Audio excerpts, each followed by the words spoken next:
شاست حسین بادشاہست حسین شاست حسین بادشاہست حسین دیست حسین دل بناست حسین نحمده ونصلي ونسلم على رسوله الكريم اما بعد فاعوذ باللہ من الشیطان الرجیم بسم اللہ الرحمن الرحیم۔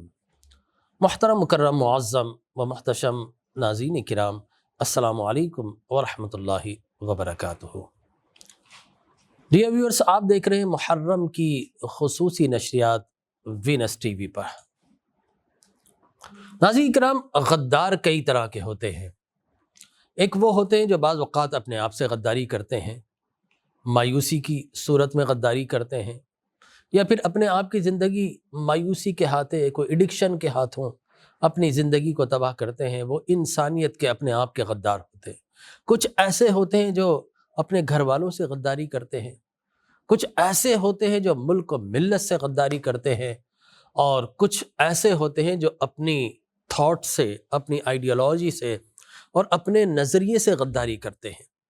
اور میرے نزدیک وہ شخص، میں سمجھتا ہوں، نہ انسان رہتا ہے نہ حیوان رہتا ہے، بلکہ شیطان سے بھی بعض اوقات آگے نکل جائے اور شیطان بھی پناہ مانگے، اس لیے کہ نظریہ جس کی خاطر وہ جیا اور مرا، پوری زندگی اس آئیڈیالوجی کو، اس تھاٹ کو، اس کنسپٹ کو، اس نظریے کو اپنی زندگی کا شعار بناتا رہا، اپنا جذبات، اس کے ساری ایموشنز صرف اسی نظریات کے ارد گرد چلتی رہی، لیکن نظریات سے غداری کر گیا۔ تو اب آئیے میں آپ کو کربلا کے میدانوں میں لے چلتا ہوں۔ وہاں پر مختلف قسم کے غدار آپ کو نظر آئیں گے، طوعاً، کرہن، جبرن، طبعاً اور طمعاً۔ یہ اس ساری کیٹیگری کے اندر مختلف غدار ہے۔ سب سے پہلے اگر میں لشکر یزید کی بات کروں، فوج کی بات کروں، تو وہاں پر طوعاً، کرہن، جبرن، اس لیے کہ بہت سارے ایسے ہوتے ہیں جب آپ کی کمانڈ کو فالو کرنا ہے، چین آف کمانڈ کو نہیں ٹوٹنے دینا۔ ایک سولجر کو سکھایا جاتا ہے کہ آپ کا باس، آپ کا جو بھی سپہ سالار آرڈر دے، یو ہیو ٹو ڈو، آپ نے یہ کام کرنا ہے۔ لہٰذا وہاں پر طوعاً، کرہن، جبرن یزیدی لشکر اپنے نظریے سے غداری کر رہا تھا، حالانکہ اس کا نظریہ اسلام تھا، اس کا نظریہ دین تھا، اور دین کے بڑے بڑے جو منابر تھے، ان میں سب سے بڑی دین کی نشانی اس وقت اگر کوئی تھا تو وہ امام علی مقام امام حسین تھے، آپ کا خانوادہ تھا۔ لہٰذا انہوں نے طوعاً، کرہن، جبرن دین کو پس پش ڈالا، اور اپنی چین آف کمانڈ کو فالو کرتے ہوئے اہل بیت اطہار کے خون میں اپنے ہاتھ رنگین کر لیے۔ تو دراصل وہ اپنے نظریے کے غدار تھے۔ اسی طرح ایک اور طبقہ تھا، میں نے کہا طوعاً، کرہن، جبرن، طبعاً اور طمعاً۔ اب طبعاً یعنی بائی ڈیفالٹ ان کا مزاج ہی ایسا ہے کہ صاحب وہ غداری کرتے ہیں، کبھی ادھر کبھی ادھر، مذبذبین بین ذالک لا الہ ہؤلاء ولا الہ ہؤلاء، وہ ایسے ہی ہوا کرتے ہیں۔ تو چنانچہ اگر میں اس کیٹیگری میں کہ جو طبیعتاً، جو اپنے مزاج سے، جو اپنی شخصیت سے کہیں ایک جگہ پہ نہیں رکتے، کبھی ادھر کبھی ادھر، وہ طبیعتاً غدار ہوتے ہیں۔ اور اس کیٹیگری میں کربلا کے میدان میں اگر آپ کو کوئی نظر آتا ہے تو آپ کو وہاں پر شمر ذی الجوشن نظر آتا ہے، ابو مخطوف جعفی نظر آتا ہے، خولی بن یزید نظر آتا ہے، حرملہ ملعون نظر آتا ہے۔ یہ سارے وہ تھے جو طبیعتاً غدار تھے۔ پھر ایک اور کیٹیگری طمعاً، لالچ، کوئی برائب، کوئی ایسی چیز جو کہ جس سے وہ گریڈی ہوتے ہیں، لالچی لوگ، تو وہ بھی اپنے نظریے سے غداری کر جاتے ہیں۔ اس مقام پر اگر مجھے کوئی نظر آتا ہے تو عمر بن سعد نظر آتا ہے کہ صاحب کہا گیا کہ وہاں کے سپہ سالار، وہاں کے گورنر بنا دیے جاؤ گے، اور آج کل ہے ہی ایسا کہ اپنی ترقی کے لیے رونتے ہوئے چلے جاؤ۔ لہٰذا میں یہ سمجھتا ہوں وہ طمع، وہ لالچ، وہ گریڈینس، وہ ان کو غداری سکھاتی ہے اپنے نظریات سے۔ چنانچہ عمر بن سعد نے جس نظریے سے بچپن سے دیکھا، سیکھا، پڑھا، اپنے والد کتنی بڑی شخصیت تھے، لیکن بجائے اس کے کہ ان کو فالو کرتا، اس نے طمع اور لالچ کی خاطر اپنے نظریات سے غداری کی۔ اب دو شخصیات رہ گئی، ایک طرف یزید ہے، دوسری طرف امام علی مقام ہے۔ اب دو نظریات کا ٹکراؤ، آپ کہیں گے کہ یزید نے بھی غداری کی؟ تو ساؤنڈ از ویری لاؤڈ. نو، یزید نے غداری نہیں کی، یزید نے عین اپنے نظریے کے مطابق کیا. اس لیے کہ یزید نے مسجدیں نہیں گرائی، لیکن ایسا کام کرتا تھا الٹیمیٹلی مسجدیں گر جانی تھی. اسلام کی بات کرتا تھا لیکن اسلام کی جڑیں کاٹنا. شریعت کی بات کرتا تھا لیکن شریعت کو دراصل بدل کر ایک نیا دین لایا جائے. چنانچہ دراصل کربلا میں جو کچھ ہوا وہ یزید اپنے نظریے کے مطابق کر رہا تھا. امام علی مقام اپنے نظریے پر کھڑے رہے. وہ نظریہ کیا تھا؟ بقائے دین، نانا کے دین کی سربلندی، شریعت کی سربلندی، حقوق انسان کی سربلندی، آزادی اظہار انسان کی سربلندی. تو امام علی مقام اپنے نظریے پر کھڑے ہیں، یزید اپنے نظریے پہ کھڑا ہے. دونوں نظریات باہم ٹکرا جاتے ہیں. ایک کو بظاہر طاقت دنیا کی ہے اور دوسری طرف طاقت اور استقامت اللہ تبارک و تعالیٰ کی طرف سے، اور رسول اللہ کے خون کی جو حرمت تھی، ڈی این اے، وہاں سے ان کو سورس اور سپلائی ہو رہی تھی، تو وہ کوہ گراں بن گئے. اب یزید کا نظریہ کیا تھا؟ اس کے چند اشعار ہیں. یزید دراصل جو عظمت رسالت اس کو پامال کر رہا تھا. اس نے کہا لعبت ہاشم بالملک فلا، کہ بنی ہاشم نے ڈھونگ رچایا صاحب، یہ کہاں کی خبریں، کہاں کی نبوت؟ کوئی نبوت نہیں. امام علی مقام یزید کے اس فاسد نظریے کے خلاف کوہ گراں بن گئے اور محافظ ناموس رسالت بن گئے. یہ پہلا نظریہ. دوسرا، یزید نے کہا کہ صاحب خبر جاء ولا وحی نزل، کوئی خبر نہیں آئی، قرآن نازل نہیں ہوا. امام علی مقام نے کہا کس طرح قرآن نازل نہیں ہوا؟ تو امام علی مقام کربلا میں محافظ قرآن بن کر ابھرے اور انہوں نے کہا قرآن قیامت تک باقی رہے گا. تیسرا نظریہ یزید کا یہ تھا کہ صاحب ما قال ربک فویل للذین شربوا، اللہ نے قرآن میں کہا فویل للذین مسلین، فویل للمسلین.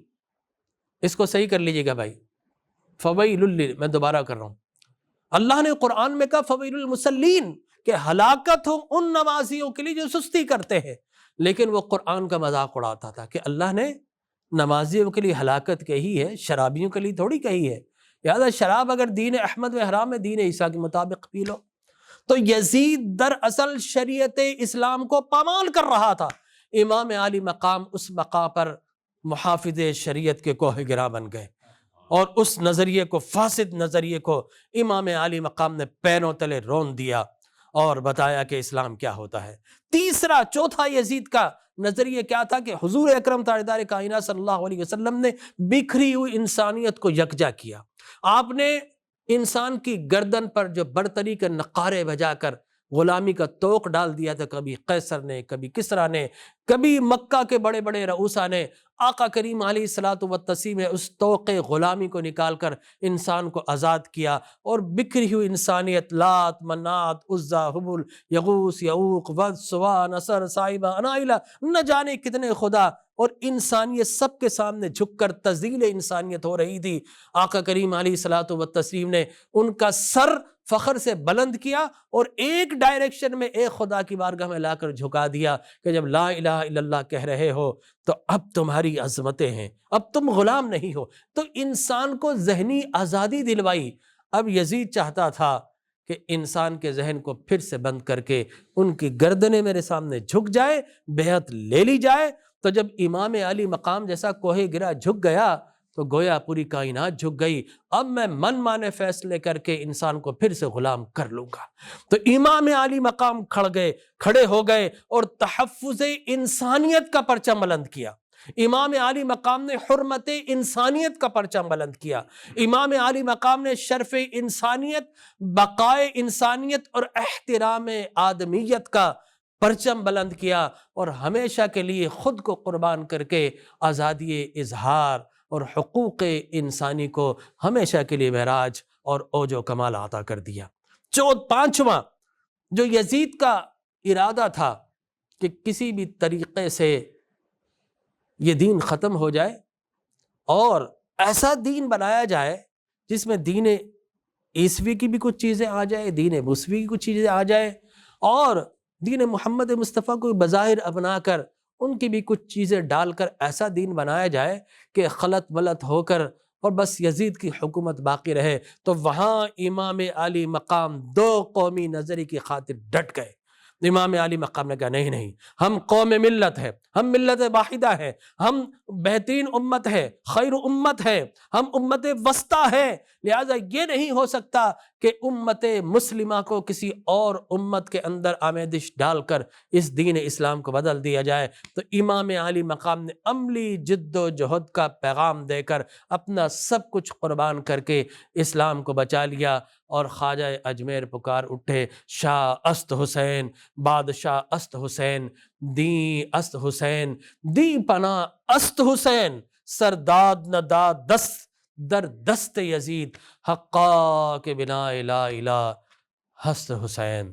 تو ناظرین کرام، یہ تمہیدی گفتگو سے آپ سمجھ سکتے ہیں کہ کربلا کا معرکہ کن وجوہات کی بنیاد پر وہاں پر رونما ہوا۔ انشاءاللہ یہ گفتگو ہماری جاری و ساری رہے گی۔ ہمارے اس آج کی نشست کے اندر جید ممتاز فضلاء و علماء تشریف فرما ہے۔ میرے دائیں جانب علامہ مولانا مفتی عابد رضوی صاحب تشریف فرما ہے، میں آپ کو خوش آمدید کہتا ہوں۔ اور پھر ہمارے ایک انتہائی محترم مکرم جو ماشاءاللہ بڑی روانی کے ساتھ گفتگو کرتے ہیں، اللہ نے بڑی علمیت دی، اور علمیت کے ساتھ ساتھ بولنے کی جسارت و ہمت بھی عطا فرمائی، اور موجود ہیں ہمارے ساتھ علامہ مولانا شہریار داؤد صاحب، میں آپ کا بھی شکریہ ادا کرتا ہوں۔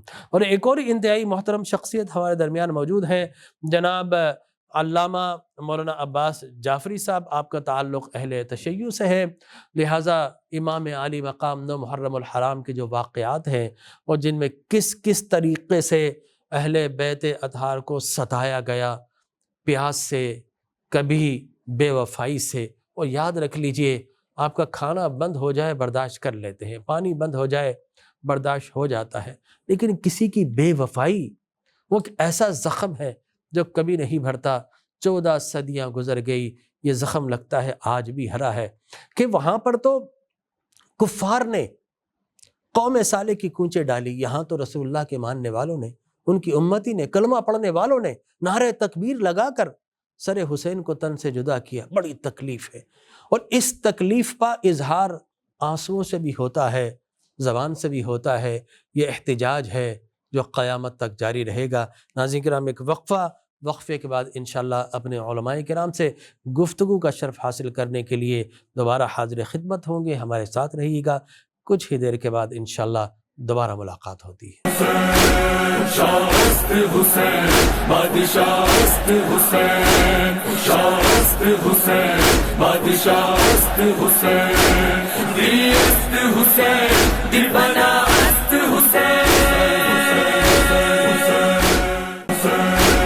شاست حسین، بادشاہست حسین، شاست حسین، بادشاہست حسین، دیست حسین، دل بنا است حسین۔ ویلکم بیک ناظرین اکرام، ایک مرتبہ پھر ہم اپنی اس خصوصی محرم الحرام کی نشریات جو وینس ٹی وی سے براہ راست دیکھنے کا شرف حاصل کر رہے ہیں۔ میں ہوں آپ کا میزبان ڈاکٹر جمیل راٹھور۔ میرے انتہائی محترم مکرم علامہ عباس جعفری صاحب، میں آپ کی جانب آتا ہوں۔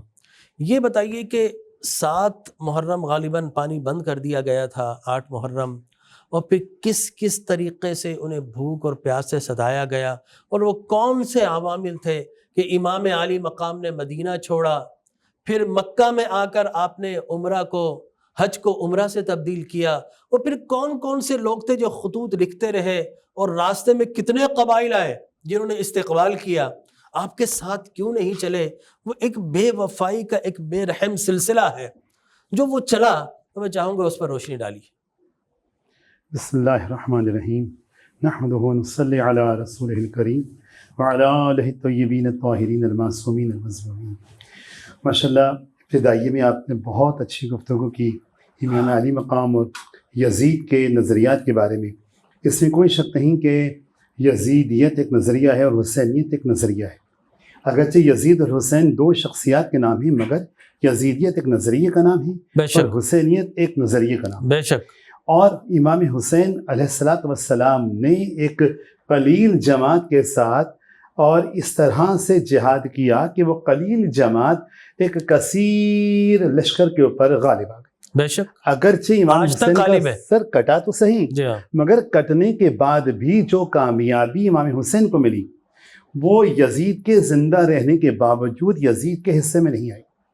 واہ واہ واہ، اسی طرح میں آپ سے ایک شعر عرض کرنا چاہوں گا اپنے تمام سامعین کے لیے آپ سب کے سامنے کہ قتل حسین جو آپ نے فرمایا نا اسے شعر کی شکل میں پیش کر رہا ہوں کہ قتل حسین اصل میں مرگ یزید ہے، بے شک اسلام زندہ ہوتا ہے ہر کربلا کے موسم، اور اسی طرح کے اسلام کے دامن میں اور اس کے سوا کیا ہے، ایک ضرب ید اللہ، ایک سجدہ شکر۔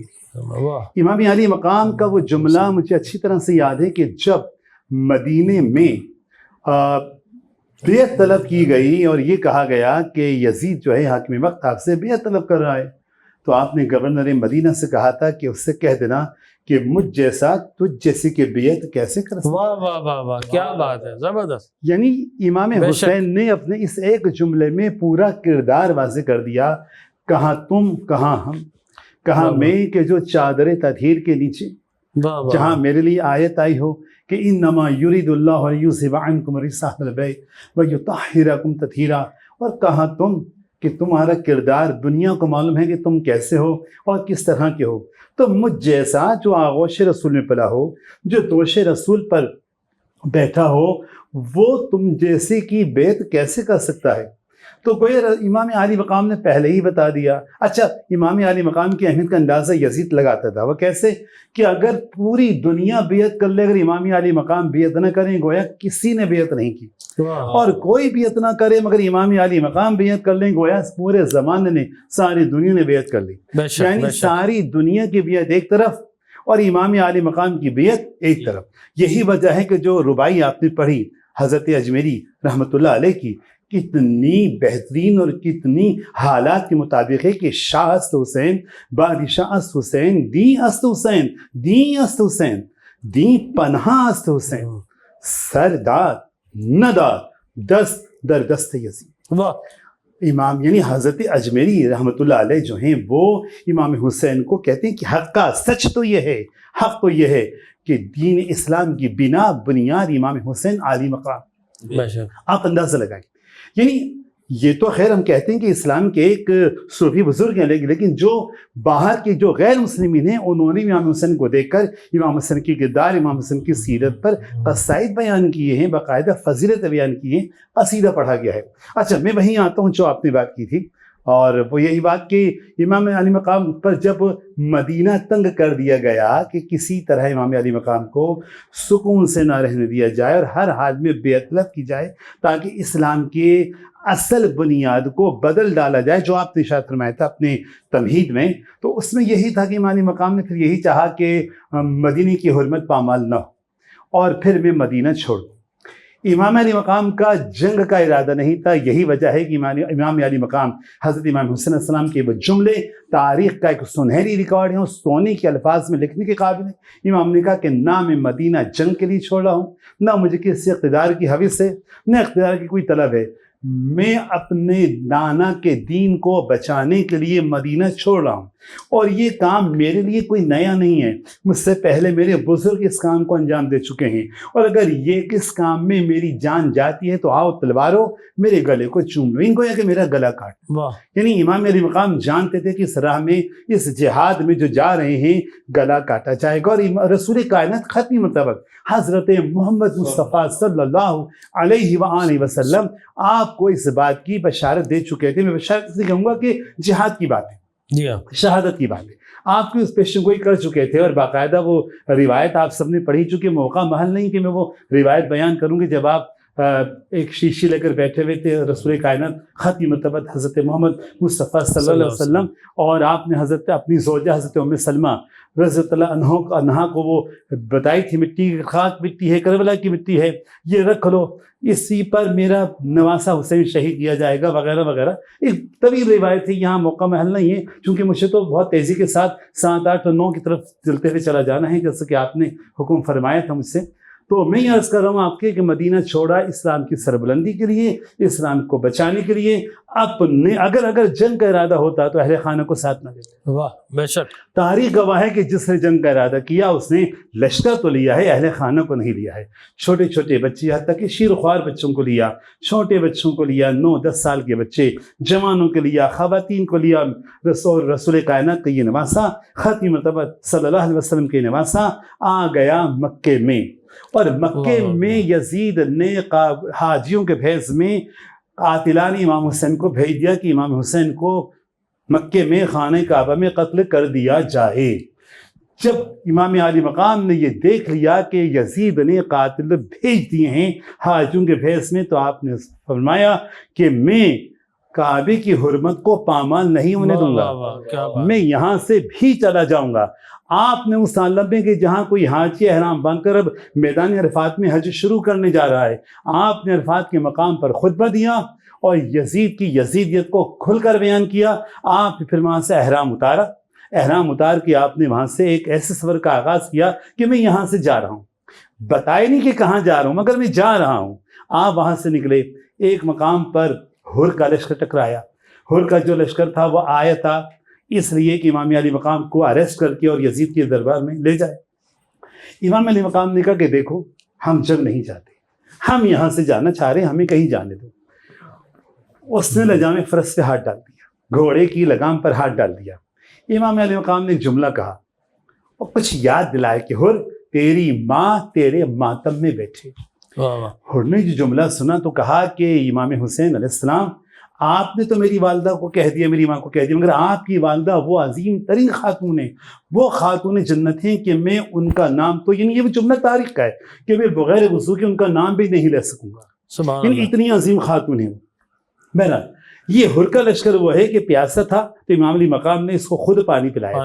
اور اب یہ پیاسا جو پانی سے سیراب ہونے کے بعد یہ امام کو گرفتار کر کے لے جانے لگا تو امام نے راہ تبدیل کر لی. یہ ساتھ ساتھ چلا یہاں تک کہ یہ ایک ایسی جگہ پہنچے کہ جہاں کے کئی نام تھے. امام علی مقام نے وہاں کے لوگوں کو بلوایا کہ یہ کون سی جگہ ہے، کہا کہ یہ غازریہ ہے.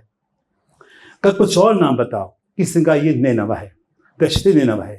کہیں کوئی اور نام بتاؤ، کہا یہ ماریا ہے. کہیں کوئی اور نام بتاؤ. تو ایک قبیلہ بنی اسد جن کی وہ زمین تھی، ایک بہت ہی بزرگ کو ایک چارپائی پر بٹھا کر لائے. کہا محترم یہ کون سی جگہ ہے؟ کہا کہ مولا آپ یہاں ٹھہریے گا نہیں. کہا کیوں؟ کہا کہ یہ کرب و بلا ہے، یہاں کرب بھی ہے اور بلا بھی ہے. جو نبی یہاں سے گزرا ہے کسی نہ کسی ابتلا میں مبتلا ہوا ہے. میرا مشورہ یہ ہے کہ آپ یہاں نہ ٹھہریں. آپ نے فرمایا عباس اسی جگہ کا، اسی زمین کا مجھ سے وعدہ کیا گیا تھا، ہماریوں سے بیویوں کو اتار لو، خیموں کو نصب کر لو. آپ نے وہ زمین خریدی، کربلا کی وہ زمین جو بنی اسد کے قبیلے کی ملکیت تھی، وہ زمین آپ نے خریدی اور خریدنے کے بعد اپنی ملکیت میں لی تاکہ کوئی دنیا یہ نہ کہہ دے کہ حسین نے غصبی جگہ پہ جا کر جہاد کیا، جنگ کی اور غصبی جگہ پر مدفون ہے. آپ نے خرید کر وہاں پر جگہ کو خریدا اور خریدنے کے بعد وہاں خیمے نصب کیے گئے کہ ہم ڈائریکٹلی جانے والے ہیں. نہیں بس وہ میں دیگر علماء کرام سے گفتگو کرتا ہوں انشاءاللہ. آپ اس کو کمپلیٹ کر لیجیے. 2-3 جملے. خیمے نصب کیے گئے اور اس کے بعد 4 محرم جب آئی اور جب یزید کا لشکر آنا شروع ہوا تو حکم کے مطابق، یزید کے حکم کے مطابق امام علی مقام کے وہ خیام نہر کے کنارے سے ہٹا دیے گئے اور پھر آپ نے دور نہر سے نصب کیے. اور اس کے بعد روایتوں کے جملے یہ ہیں کہ 4 محرم سے پانی آنا نہر سے بند ہو گیا تھا، 7 محرم سے امام علی مقام کے خیموں میں پانی ختم ہو گیا. اللہ اکبر کبیر. جی کیا واقعی کرب و بلا ہے، لیکن کچھ بھی کہہ لیجئے، آج تک ہم تو یہی کہہ رہے ہیں افضل ہے کل جہاں میں گھرانہ حسین کا، نبیوں کا تاجدار ہے نانا حسین کا. ایک پل کی تھی بس حکومت یزید کی، صدیاں حسین کی ہیں زمانہ حسین کا. مٹی میں مل گئے ارادے یزید کے، لہرا رہا ہے آج بھی پرچم حسین کا. اور انداز بندگی ہے نرالا حسین کا، سجدوں میں لاجواب ہے سجدہ حسین کا. مفتی عابد رضوی صاحب میں آپ کی جانب آتا ہوں. یہ بتائیے امام علی مقام نے مدینہ چھوڑا، اس لیے کہ آپ کو پتہ تھا کہ یہاں پر حالانکہ وہ بظاہر اتنا شقی نہیں تھے، ولید بن عتبہ وہاں گورنر تھے اور انہوں نے امام علی مقام کی بات کو مانی، لیکن وہاں پر بھی وہ مروان فیملی کا ایک شخص تھا، آج چھوڑ دیا تو نہ جانے اب کیا ہوگا، ٹھیک ہے نا۔ تو مقصد ہر کریکٹر ہر جگہ پر موجود رہے۔ وہاں پر دیکھیں تو ابن زیاد ہے، اور ابن زیاد کو بھی مستقل اس کو بولتے نا پیٹرول ڈالنا تاکہ آگ لگے، تو وہاں پر ہمیں شمر ذل جوشن کا کردار نظر آتا ہے۔ تو امام علی مقام نے مدینے کی حرمت کو بچایا، پھر حرم کعبہ کی حرمت کو بچایا، لیکن ساتھ ساتھ احتیاطی تدابیر کر کے حضرت مسلم بن عقیل کو روانہ کیا۔ اور آپ دیکھیے جب کسی کو پتا ہو نا کہ یہ صاحب یہ جا رہا ہے، اب اسے بادشاہ بننا ہے، حکومت ملنی ہے، تو بہت سارے لوگ ساتھ ہو جاتے ہیں، لیکن پتہ چلے حکومت نہیں، یہاں پر تو لڑائی ہونی ہے، تو آہستہ آہستہ فرار۔ تو حضرت مسلم بن عقیل، میں چاہوں گا کہ اتنی عظیم شخصیت اور ان کے صاحبزادے، اگر اس پہ آپ روشنی ڈال سکیں۔ اعوذ باللہ من الشیطان الرجیم، بسم اللہ الرحمن الرحیم۔ قال اللہ تعالی فی القرآن المجید والفرقان الحمید وَلَنَبْلُوَنَّكُمْ بِشَيْءٍ مِّنَ الْخَوْفِ وَالْجُوعِ وَنَقْصٍ مِّنَ الْأَمْوَالِ وَالْأَنفُسِ وَالثَّمَرَاتِ وَبَشِّرِ الصَّابِرِينَ۔ آمنت باللہ صدق اللہ العظیم۔ محرم الحرام شریف کے مہینے میں واقعہ کربلا تاریخ اسلام کا ایک عظیم واقعہ اور عظیم سانحہ ہے کہ جو ہر سال ان ایام میں دوبارہ تازہ ہو کر ہمارے سامنے آتا ہے، اور امام علی مقام اور خانوادہ نبوت کا جس قدر ذکر کیا جاتا ہے وہ پھر بھی ناکافی ہوتا ہے، انسانیت اس سے ہمیشہ درس حاصل کرتی ہے۔ سیدنا مسلم بن عقیل رضی اللہ عنہ کو امام علی مقام نے ہر اول دستے کے طور پر پہلے کوفہ کی طرف بھیجا، اور اس کی وجہ یہ تھی کہ کوفہ کے لوگوں نے امام علی مقام کے نظریے کی حمایت کرتے ہوئے آپ سے دین اسلام اور اپنے مذہبی روایات کو بچانے کے لیے گویا مدد طلب کی تھی کہ آپ ہماری رہنمائی فرمائیں۔ لیکن کوفیوں کا معاملہ یہ تھا کہ کوفی لا یوفی، اس سے پہلے بھی وہ بے وفائی کر چکے تھے، اور امام علی مقام نے جب جانے کا ارادہ فرمایا تو صحابہ اکرام علیہ رضوان نے نشاندہی بھی کی کہ یہ لوگ پہلے بھی بدعہدی بے وفائی کر چکے ہیں، آپ اس فیصلے میں تامل فرمائیں، غور و خوض فرمائیں۔ تو امام علی مقام نے حضرت مسلم بن عقیل رضی اللہ عنہ کو جب کوفہ بھیجا تو کوفہ کے لوگوں نے بڑی آہ و بگت کے ساتھ آپ کا استقبال کیا، اور بعض روایات میں ہے کہ 27,000 کے قریب افراد نے آپ کے ہاتھ پر بیعت کی اور آپ کے پیچھے وہ نمازیں پڑھنے لگے۔ لیکن جس طرح ابتدائیہ میں آپ نے کہا کہ کچھ لوگ تو جبرم و کرہاں، اور کچھ لوگ جو ہے وہ طمع اور لالچ کی وجہ سے اپنے اپنے نظریات کے ساتھ جڑنے لگے یا یزید اور امام علی مقام کی طرف آنے لگے۔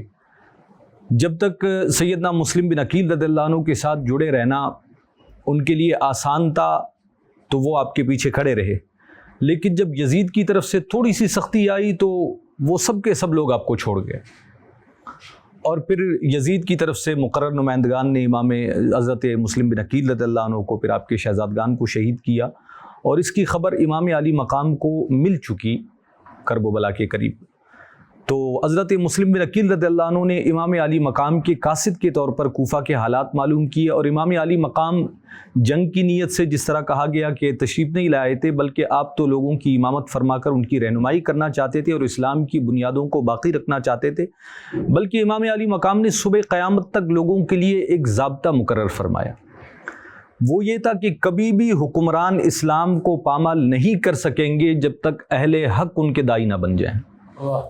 اگر ایک بھی بندہ امام علی مقام کے نظریے اور فکر کے ساتھ کھڑے رہ کر ان کی مخالفت کرے گا تو امت مسلمہ کبھی بھی ان پر متحد نہیں ہوگی۔ بظاہر ان کی شان و شوکت ہو، طاقت ہو، ان کے پاس اقتدار اور اختیار ہو، لیکن وہ اسلام کی بنیادوں کو منہدم نہیں کر سکیں گے اگر فکر حسین ان کے مقابلے میں کھڑا رہے گا۔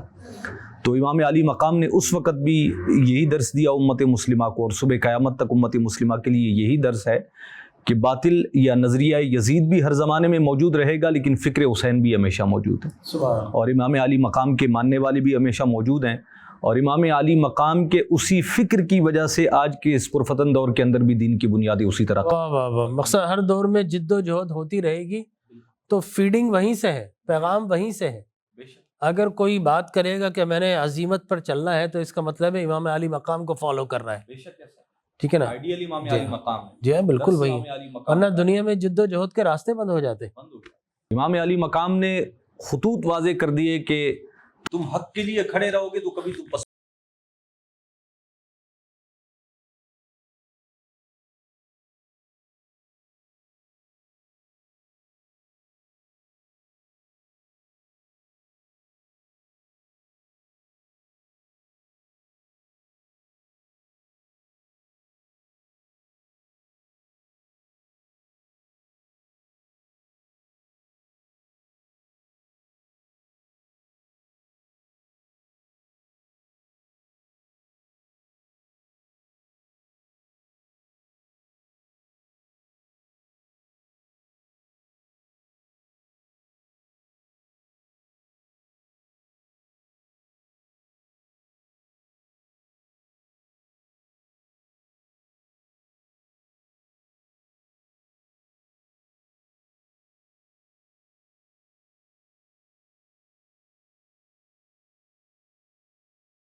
بسم اللہ الرحمن الرحیم اللہم صلی وسلم وبارک علی سیدنا و مولانا محمد وعلی آلہ و اصحابہ وبارک وسلم۔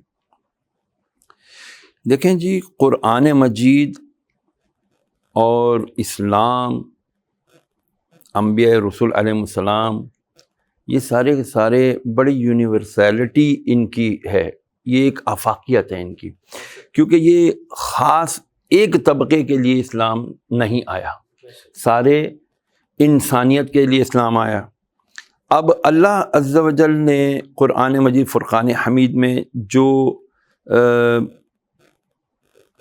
دکھائی ہیں نا، بتائی ہیں اسپیشیلٹیز کسی کیریکٹر کی کیا ہونی چاہیے، اور اچھے کی اچھائی کیا ہے، برے کی برائی کیا ہے، یہ جو سب کچھ واضح کر کے بتا دیا گیا ہے، اس کی روشنی میں جب ہم خالی پاکستان کو نہیں، پوری دنیا کو اگر ہم دیکھیں، مسلمانوں کو دیکھیں، تو ان کو بڑا جھنجھوڑا جاتا ہے۔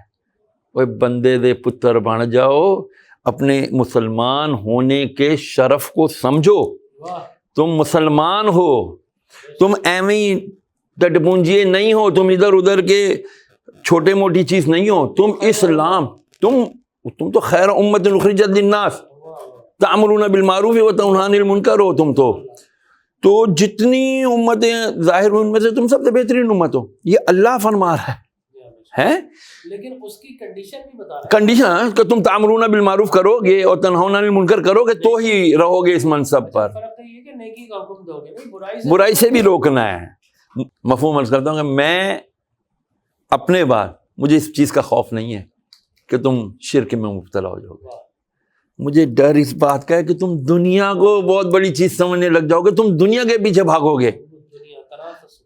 3 ڈیکیڈز، 3 دہائیاں خلافت راشدہ کی، 5 بر اعظموں میں اسلام پھیل گیا، ٹھیک ہے، اس کے بعد پھر کیا آتی ہے؟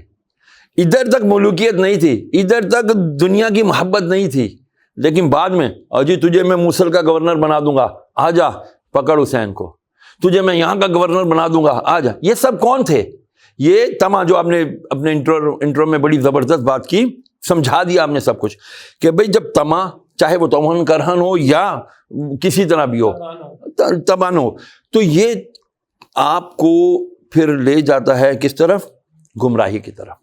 پھر آنکھوں پہ پڑ جاتی ہے پٹیاں، بالکل مال کی محبت کی جب پٹی پڑ جاتی ہے، اس لیے حضور نے فرمایا، مفہوم ہے کہ دنیا کی جو بیجا محبت ہے نا، یہ تمام خبائث کی جڑ ہے، تمام گناہوں کی جڑ ہے۔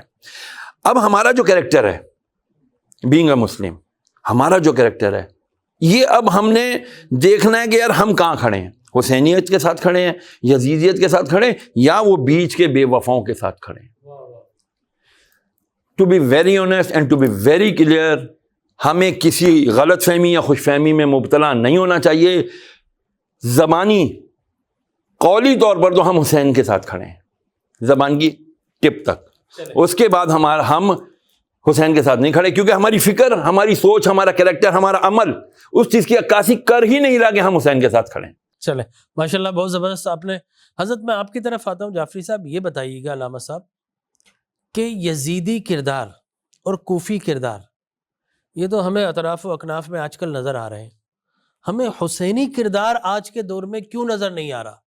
دیکھیے یزیدی کردار بھی نظر آ رہا ہے، کوفی کردار بھی نظر آ رہا ہے، لیکن حسینی کردار ہمیں نظر نہیں آتا آج کل۔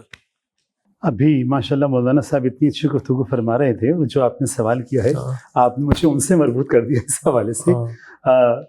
کیوں وہ نظر نہیں آ رہا؟ دیکھیں میں اس کے لیے ایک بات کہوں کہ یوں نظر نہیں آ رہا کہ ہم خود دل سے نہیں چاہتے کہ ہم حسینی کردار اپنائیں، سیرت امام حسین اپنائیں۔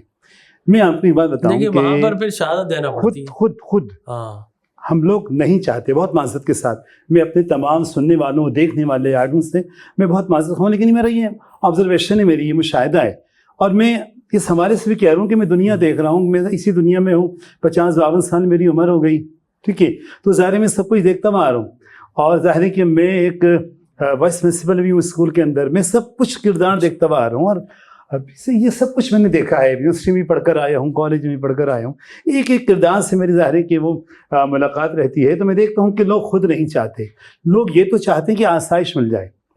میں آپ کو یہ بتاؤں کہ نماز پڑھنا سب پر فرض ہے یومیہ، کم از کم، ٹھیک ہے، تمام مسلمانوں پر۔ نماز نہ پڑھنے میں کیا لذت ہے؟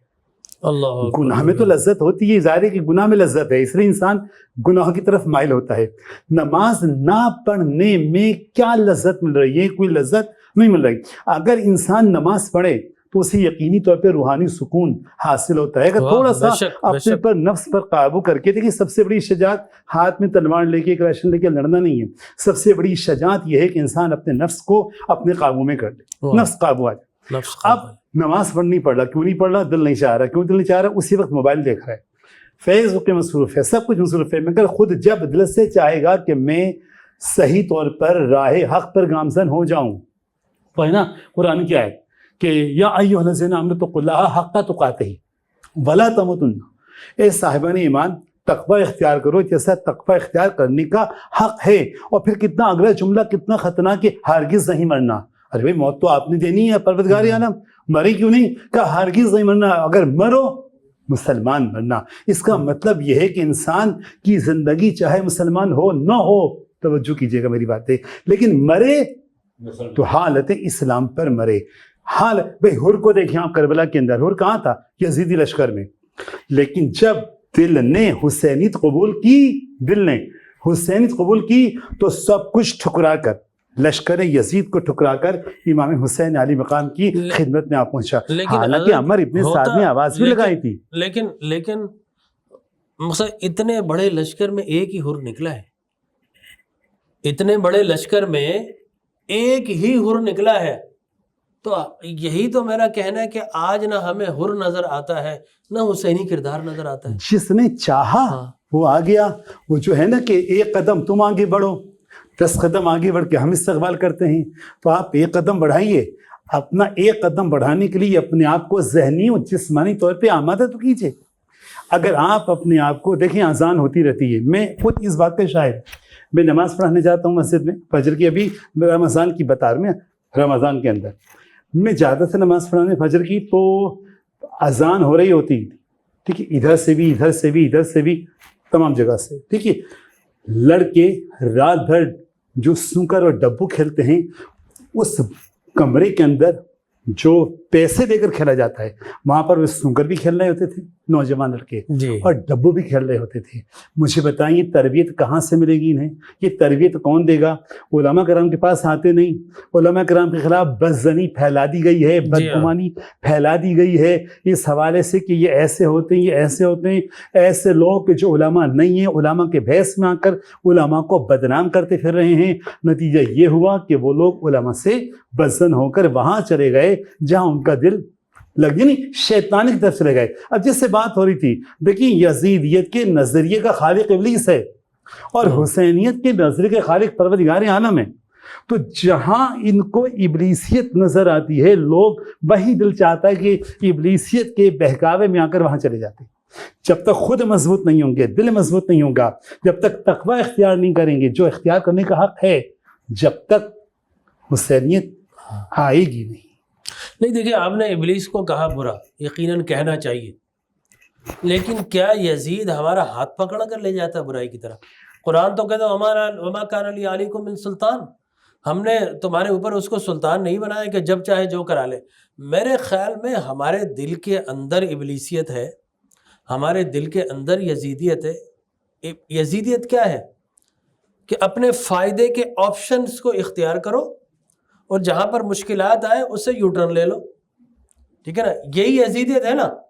اب آپ ہی بتائیے، امام علی مقام کے پاس بھی تو آپشن تھے نا بھائی، بیعت کر لیتے۔ یزید جو ہے وہ اسکالر بھی دیتا، وہ اپنا آپ کو وظیفہ بھی دیتا اور بڑھا دیتا، لیکن کیا تھا کہ ہاتھ دے دیتے تو دین اسلام گر جاتا، ختم ہو جاتا۔ تو مشکل راہ امام علی مقام نے اختیار کی، آپشن تو تھے نا۔ آپشن تو سب کے پاس ہوتے ہیں، یہی دیکھنا پڑے گا کہ ہم خدا کی راہ پہ جا رہے ہیں۔